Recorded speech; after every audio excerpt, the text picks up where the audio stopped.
Maya, alam mo ba sinabi ni nanay? Walter, itong punong ito, dito daw tinatali ang mga nahuli rebelde noon.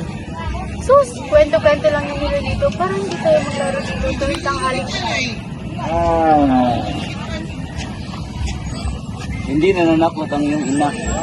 Alam mo ba po, ang punong ito ay nakakarinig at nakakita.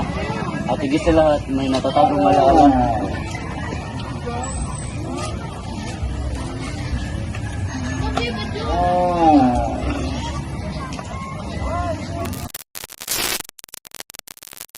Donde están tus compañeros? Nasaan ang kasama mo? Diego, ibigay mo sa akin ang listahan at papalayain kita. Kahit ubusin niyo pa ang lahat ng bala niyo, Aguilar, ang dugong dumadaloy sa punong ito, magiging lason sa inyong pamumuno. Figo!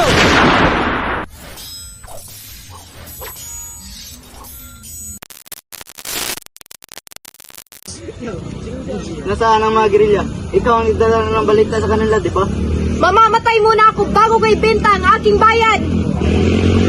Ngayon na! Sugod! Sugod!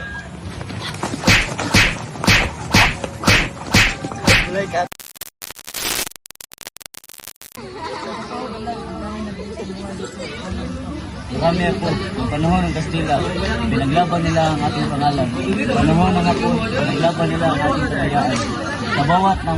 Sa bawat sugat ng balat ng punong ito ay simbolo ng ating pagkakilipino. Dito, Maya, rin na kayo. Handa na ang tanghalian. Salamat po, Bang. Hindi na po kami dapat dito. Hindi po kayo pagkakaroon ng